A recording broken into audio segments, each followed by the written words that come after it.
thanks for having me. And I know there's a lot going on. Thank you for coming to this meetup tonight. I want to talk about real-time analytics and Apache Pinot. I'll introduce myself. I'm Tim Berglund. I work for a company called StarTree. There's like a logo. Hey, there it is. StarTree, somewhere there. I run the developer relations team there. StarTree is a company that makes fully managed cloud service based on Apache Pinot. And if you want to know what Apache Pinot is, you are in the right place. If you want to know why Apache Pinot is, you are also in the right place. So that's what we're doing tonight. And I'm going to try to take about 30, 45 minutes and just kind of give you an introduction. So in our world right now, a lot is going on. You're like, yeah, we live in Tel Aviv, we know. No, not that. In the world of software architecture, a lot is going on.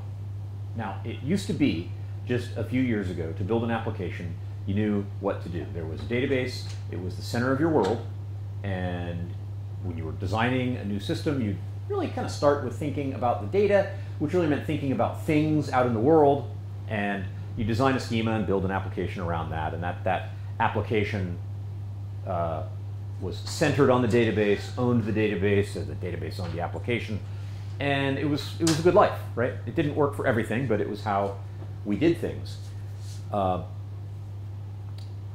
That approach to building applications is about 40 years old. I'm going to call that sort of an old-fashioned term, but it's really the client-server architecture. And that was a new idea when I was a teenager. So I had pictures of my grandchildren up here before we started the talk. I'm a grandpa. I was a teenager in the 80s. And in the 80s, people like me were talking about this amazing new idea called client-server that was going to liberate the masses from the tyranny of the mainframe and, you know, revolutionize the way we build applications and the way society is structured. And, you know, people got a little carried away. It happens. They said silly things. But that was a new idea. Okay, client-server was a new idea back then. Prior to that, business software was largely written on mainframes or mini computers, which were just small mainframes. And now you're like, oh, here's a database, and it's separate from the application, and the application talks to the database. We kind of carried that forward through the web. Didn't really change. Client-server survived the transition to the web just fine, and we had this life. And it was good. They worked, right? Now, eventually we decided that it was a bad idea, and we started calling them by a scary name. We started calling them monoliths. You know, that was not because anything really changed in the architecture, but we just wanted to paint them as villains, little mustachio-twirling villains. And so, you know, we talked about the monolith. But, you know, you knew how to build one. Analytics was a solved problem with monoliths. You had your transactional database that your application talked to, and then at night you would take all that data and mush it around, move it over into an analytics database called the data warehouse. That itself, by the way, is not much more than a 30-year-old idea, 30, 35-year-old idea, which happened. Data warehouses were invented because of that mainframe to client-server transition. We had this new cool way of building applications that broke the old way of doing analytics. You didn't call it analytics, you just called it reporting. This is a thing your mainframe software did, right? But now with client-server, that didn't really work anymore because there were all these little databases. So we made up data warehouses. It was great. It was a solved problem. And sure, you know, Hadoop happened and big data happened, and you don't necessarily say data warehouse all the time anymore. It's got a different, slightly different structure, but the same ideas. That was all great, but there were some problems, right? Monoliths didn't manage complexity well. They just got too big to fit in your head, too big to change, deploy, test. Everything was a pain. And that whole thing where you take data at night and load it into a different system and then run reports on it, that got too slow. There was a time when, you know, in the early days of the internet, where you would not be online all the time. You'd like dial in and be using the internet. But now we've got internet-connected phones in our pockets. There's just this expectation that everything happens in real time. So monoliths had to fail. They didn't work. Now we've got this new system where this broad transition to event-driven architecture is happening. We've got something like Kafka, which is, you know, the system of record where data tends to live. At the top, you've got the code you actually write that does something useful for a customer, and in the middle, dragons, right? Kind of nobody knows what's going on here. This is what got me interested in Pinot initially, because I was watching this happen in people migrating to Kafka and microservices and event-driven architecture. There's this just churn and fight and people trying to solve problems in here and not doing necessarily always a great job, but there's lots of great tools in there. There's Kafka Streams, there's Kafka Connect, there's all the streaming SQLs that are popping up, people are building their own things. All of this stuff going on in the Dragon area here is because we need to know not just like what a service has to do. If I'm a microservice and I'm consuming from a Kafka topic and I get a new message, that's my unit of work. I know I'm going to do it. I'm going to put a result somewhere. But we need to know what has happened. And I observed, this is again why I originally got interested in Pinot, that it didn't seem like everybody agrees on how we're going to know what happened. And of course, that's the fundamental question of analytics. What has happened, and can I get some insight into it? And in this new event-driven world, the community is hungry for a consensus answer there. And that really is what this talk is about. We might think about the world of analytics. You need quadrants. How can you even understand anything without quadrants? So there's real-time versus batch, and there's external-facing analytics versus internal-facing analytics. So good old-fashioned reporting, that's a batch process. An internal decision maker reads that. Dashboards, that's just what we call reports now. They're just in a browser and they're a little faster, and you don't print them anymore. There's observability and monitoring solutions like Datadog. Those are real-time solutions, but again, consumed on the inside. Over here, external-facing real-time analytics. So there's this whole thing where, again, the stack has been upended. We're trying to figure out what to do in that middle. It's not at all clear. That's kind of one motivation for a database like Pinot. The other one is some folks are finding that what reporting did and what the data warehouse did and that whole thing was take all this scattered data inside the organization, all these databases everywhere, bring it into one place so you've got one place to see what's going on, hand that report to a decision maker, and they go and, I don't know, make decisions. What's going on now, you've got Kafka, you've got event-driven architecture, you have all that. You've got this other thing where people are saying, hey, decision makers aren't just important people inside the company, but they're customers, they're users. So there are people now packaging up the data of the organization and delivering it in features, delivering it as a product. I'll give you an example. Where Pinot was born was LinkedIn. LinkedIn used to be your resume and your contact list. You'd go there like, what, once a month? Who cares? That's just not very interesting. Well, they invented a feature for narcissists that you could see who has recently viewed your profile. Either narcissists or paranoid people. I don't know. Maybe both. But this was LinkedIn's attempt to get people to actually want to come back to the site. It was something dynamic. And they built it. This was just a few years after they had created Kafka, and that whole event-driven pipeline had kind of taken over the whole stack and the whole business, really. They wanted to build this in a way that was real-time. This isn't who viewed my profile yesterday, but who viewed my profile right now. And they had to create the original version of Apache Pinot to do that in an effective way. I did not want that to happen. Well, there we are. We're fine. Okay. Because to do this, all of a sudden, you needed an analytics database that could ingest hundreds of thousands of events a second or more, answer tens or hundreds of thousands of queries per second, and deliver those answers in under 100 milliseconds. And those are just not requirements that any existing OLAP database could satisfy. That was a new thing that needed to be engineered specifically to meet those requirements. And so they did. And these days, many things on a LinkedIn page come from Pinot queries. Meal delivery, Uber Eats was the first meal delivery service to adopt Pinot, but I think without exaggeration, or without much exaggeration, I can say you can't get a meal delivered on planet Earth without Pinot being involved. So all of the meal delivery services, the major ones globally, are all using Pinot. If you think about this, like I want to know delivery time if I'm hungry and I want a burger. You know, which one is going to get it to me fastest? Well, that is an analytic query, right? It's an average. Tremendous amount of data being filtered before we can compute that average. And it has to be very, very fresh data. And the query has to be fast enough that I can be looking at the user interface. I can be using the app, and that live query is happening, and the thing doesn't feel dead. It can't take 10 seconds for a Spark job to go run. That's not what this is. And that's not with any disrespect to Spark, because Spark was built to do dashboards, and it does them incredibly well. That's a different thing.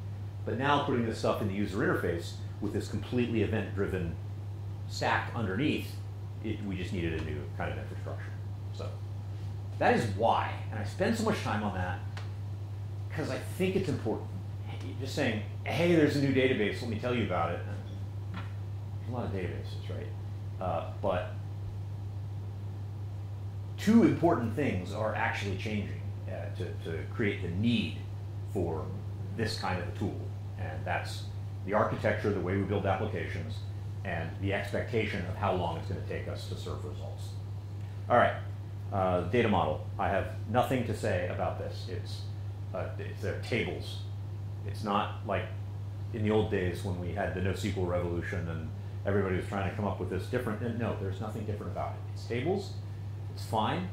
You don't need to know anything. The one thing that's a little weird is to create a table in Pinot, you create a couple of specification files in JSON. Like we didn't bother with create table options, blah, blah, blah, blah. You know, those things get a little weird with this giant list of key value pairs. You know what? Here's some JSON. So, but it's tables. Query language, it's SQL. There's nothing to worry about. It's super easy. There are some exceptions, like right now in the currently, generally available release of Apache Pinot, you can't join between two big tables. You could do a join, but one of them has to be like small reference data. But probably in the next release, as I'm saying this, it's what's the date? It's late July 2023. There will be a feature that might be GA where you can do arbitrary joins. Question? What about the V2 multi-query engine? That's exactly what I'm talking about. So the question was, what about the V2 multi-stage query engine? And then you said it does already work. It does. Certainly, it does already work. It's currently in the current release. It's not recommended for production use. It's still like careful. Not that there are not cowboys using it, and I very much respect that energy. But in the next release, it'll probably be GA. So, and hey, no promises. Hashtag safe harbor. But yeah. Hey, let's talk about how it's built. That's really what I think. When I'm learning a new thing, like a new database, and it says things like, it's amazingly fast and all that, I just kind of want to know how it's put together. To use it, you don't need to know this, but I think to begin to understand it and get to know it, you do. So let's follow this click being ingested into Pinot. Now there's lots of different kinds of data. Pinot did not grow up necessarily on clickstream data, didn't grow up in the ad tech world. There's lots of different kinds of workloads that are put on it. I just pick clicks because they're easy to think about, and they fit nicely in a little piece of JSON if you don't elaborate on them too much. And, it's got to fit on the slide. So let's get that into a table. When Pinot does that, and by the way, we're talking about batch ingest right now. We'll talk about streaming ingest next. This is just the best way to learn the pieces. The interesting case is typically, can I hook up a Kafka topic to it and pump data in? Of course you can, but let's do batch first. All right, so I've got lots of JSON records. These could be, files in S3, and I point a command line utility at them and tell it to import. They're importing, and as it does that, that table is going to be composed of a number of pieces called segments. So a table is composed of segments. Segments are literally just a slice of a certain number of rows of the table. And break it up into those segments because we're going to need to be scalable. In a little bit, we'll see how those can be distributed among different machines on a cluster. But for now, let's just say, hey, that table is made up of segments. And those segments contain rows. How are segments structured? This is interesting. If you have spent time thinking about the trade-offs made in designing a database, this may be obvious to you. If you have not spent time thinking about the trade-offs made in designing a database, then this is kind of a cool insight. So Pinot is an analytics database. It's not a transactional database. A transactional database is optimized to do typically reads and writes of a thing. All right, the single update is what you're optimized for. That is not the only thing you're able to do. You could certainly do analytics on a transactional database. I think we've all done that. But it's optimized for high performance, one thing. An analytics database is optimized for lots of things. The typical query is going to compute an aggregate of one column. There's one measurement, and I want to do an aggregation and run some reducing function over the values in that one measurement, and I want to filter that by some criteria. Maybe I want to group and filter, but that's kind of what I do. I want to scan through things and read those faster. So that implies the structure of the segment is going to look something like this. I want all of the columns to be together in one place. There's nowhere where this whole record is serialized and placed into the segment. You just don't do that. You put all the columns together, all the column values, and indexes as you've got them, as indexes have been defined on columns. You write those into the segment, and that's what a segment looks like.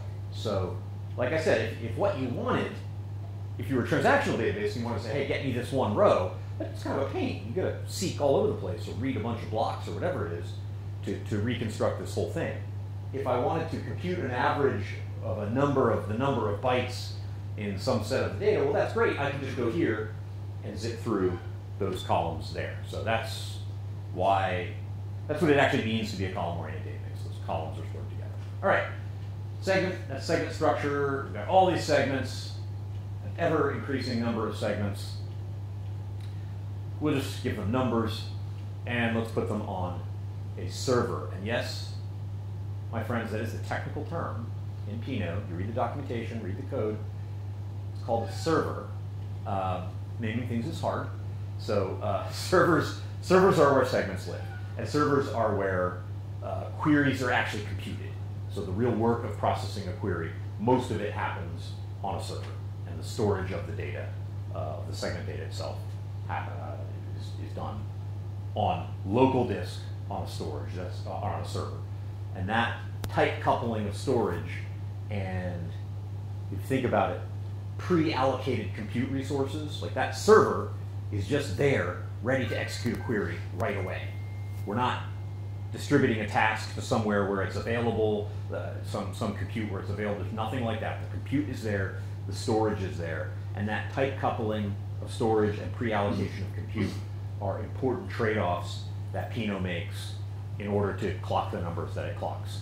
And if you were to compare it to something like Spark or something like Trino or other systems that that show up in analytic stacks in the contemporary data landscape, those decisions get made differently in those other systems.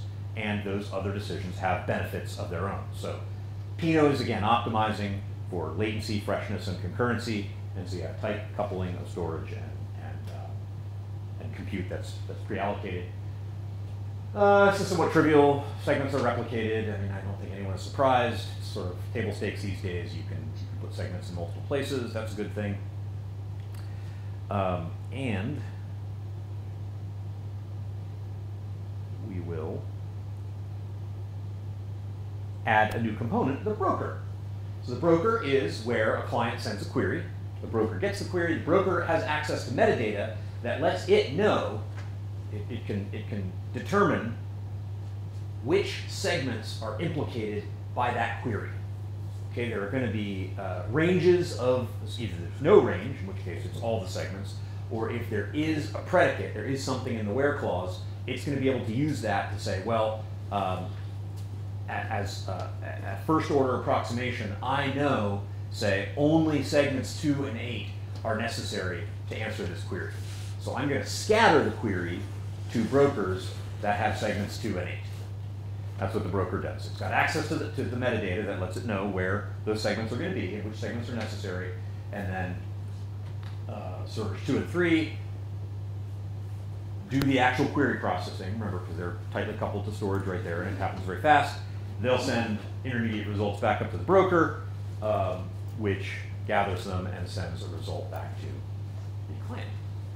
There's also a machine called the controller that just does cluster management, making sure that the right number of servers exist, the right number of brokers exist, segments are replicated in the way they're supposed to be, et cetera, and it uses Zookeeper to store that stuff. And that's Pinot. Also, you can point it to cloud blob store of your choice, to backup segments. Now, in the case of open source Apache Pinot, that is not a storage tier. It's just a place that things can go for, basically for backup. This is not a talk about StarTree, but in the case of StarTree's cloud service, there is a very interesting tiered storage thing that uses cloud blob stores. We just released a Lightboard video on that a few weeks ago that uses a bunch of Harry Potter versions.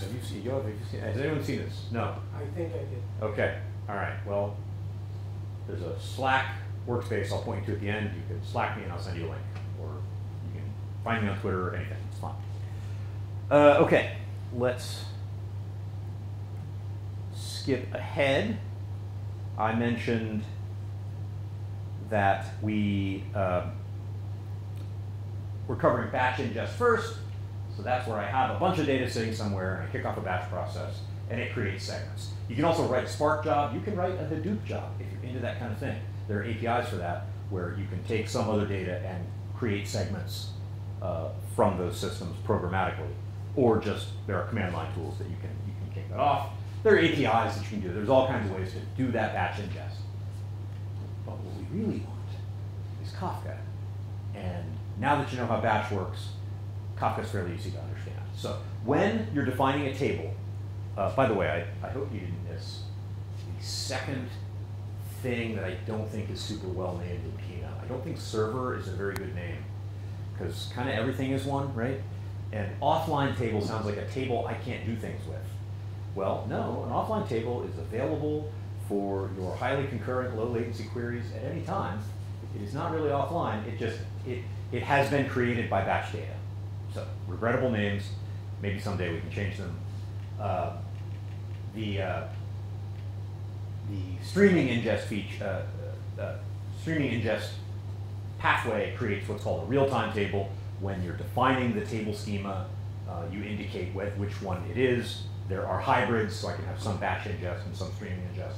But in the case of a purely real-time table, basically in the table configuration, you point it to the Kafka cluster, you give it the Bootstrap server address, credentials, topic name, and say go, and it begins ingesting. And as messages are consumed, they get loaded into what's called the consuming segment. Now that's an in-memory data structure which is queryable. So if the server responsible for any part of this real-time table is answering a query, rows in the consuming segment participate in the query, which means as soon as a message from a Kafka topic is consumed by Pinot, it's available for querying. So there isn't any extra latency. It's not like you have to batch them up and write them to a segment. Now, in fact, you are batching them up and writing them to a segment because they're being stored in memory, and as soon as that quote-unquote fills up, which, of course, there's always a few different ways to define what that means, then you write a segment, and you've got segments on disk, and you got the consuming segment. So there you go. This is by way of its own, Pinot is its own Kafka consumer. So the typical Kafka to database connection, which is with Kafka Connect or something acting like Kafka Connect, just isn't present here. Pinot just consumes directly. And because of that, it's able to do some fun optimizations like relating segment Kafka topic partition to segment and some other things like that that can just make things work. that can optimize performance of some queries. Pinot and Kafka grew up together. Kafka was still fairly young when Pinot was first created, but they were created in the same place by closely related teams, and so the integration is a fairly intimate one. Okay, in 10 minutes, let's talk about how we read Pinot.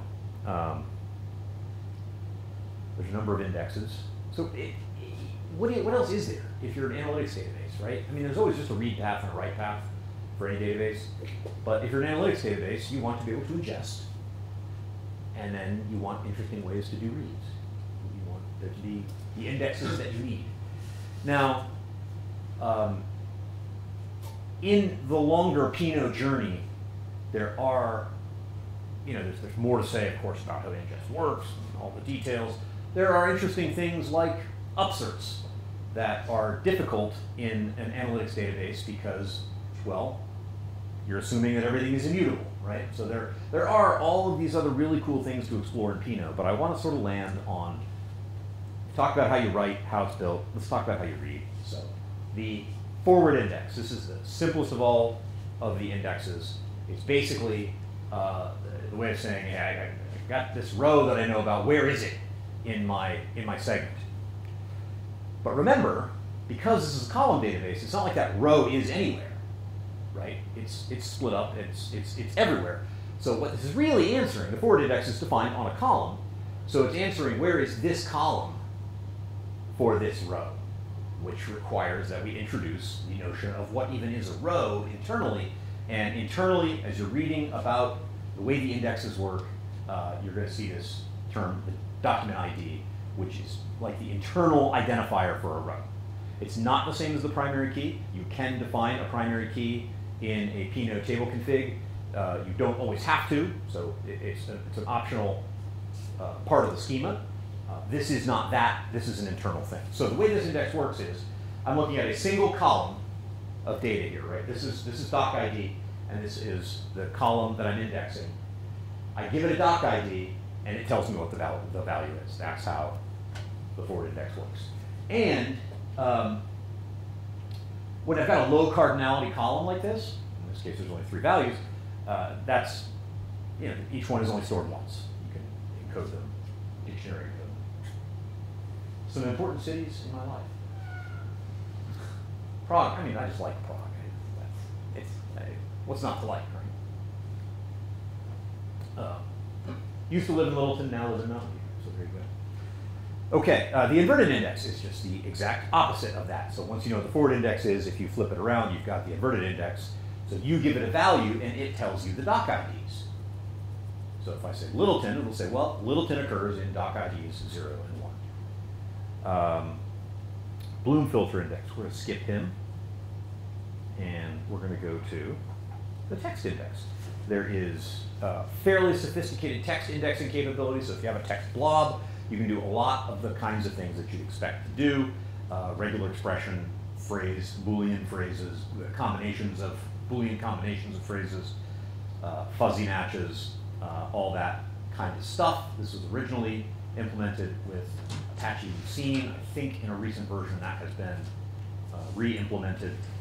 And you have the sorts of things that you want to do with a text blob fairly efficiently. There's a geospatial index because Uber was an early adopter because they wanted to power their meal delivery service with it. They, of course, are deeply concerned with where things are. That's sort of their business.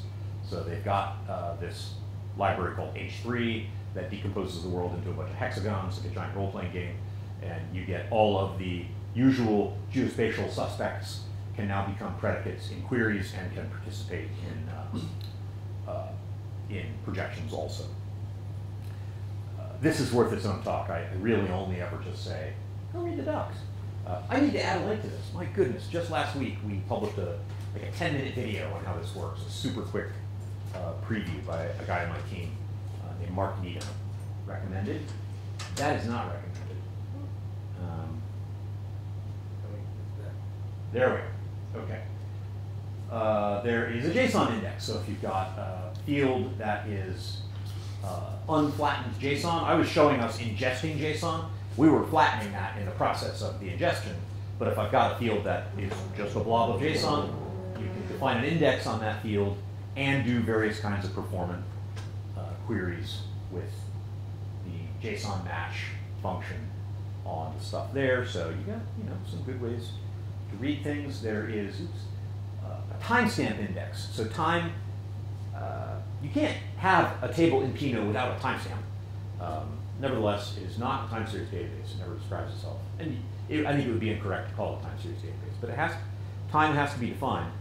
And grain has always been a thing in analytics queries. So you've got some period of time over which you want to do roll-ups. Like you're always trying to do things within a minute or a day or an hour or monthly or something. You've always got a grain.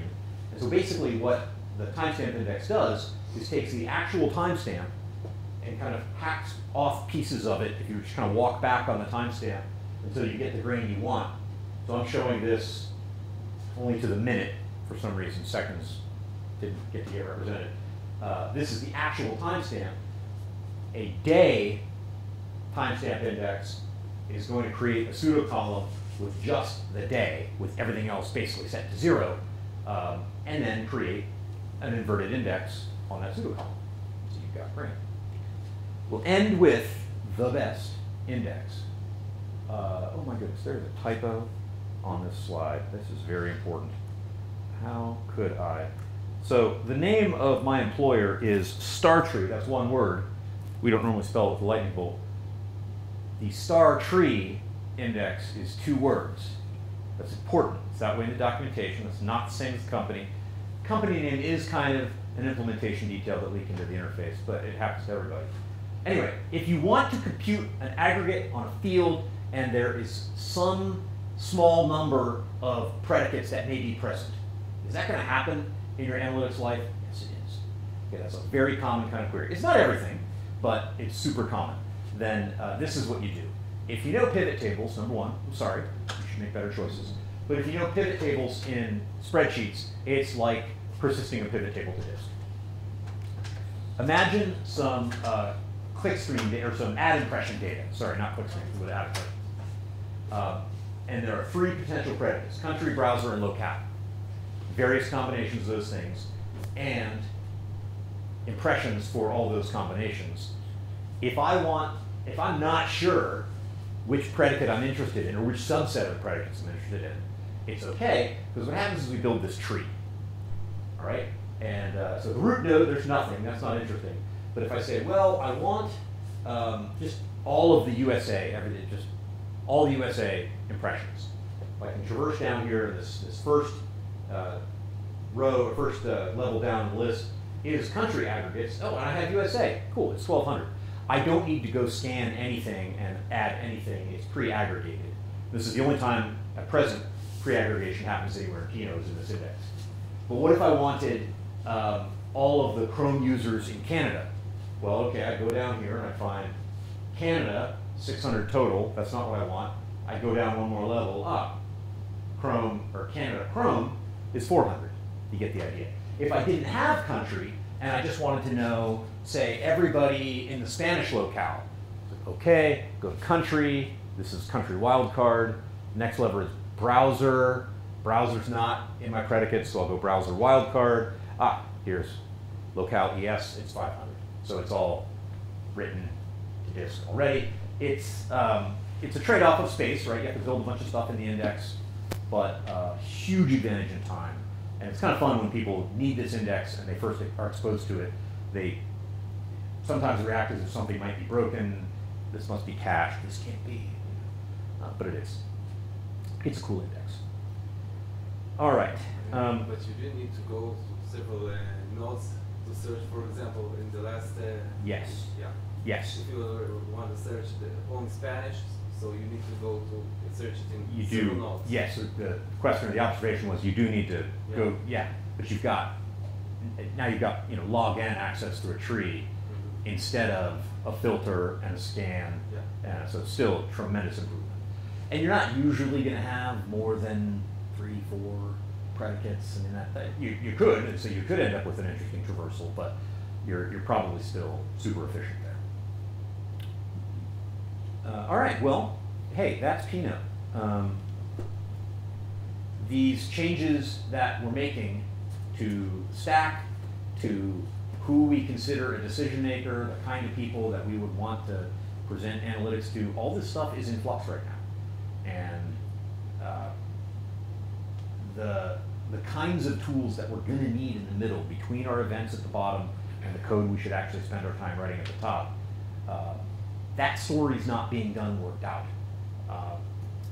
Pinot is the solution to real-time analytics in that space. I think there are other things in there that are still going to be happening as we're figuring out how to use this new paradigm.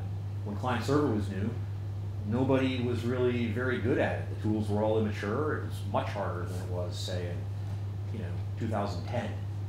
And we're in the early days of this, but this stuff is unfolding. It's really important. Pinot's a very important part of this picture, and I'm glad you know a little bit about it.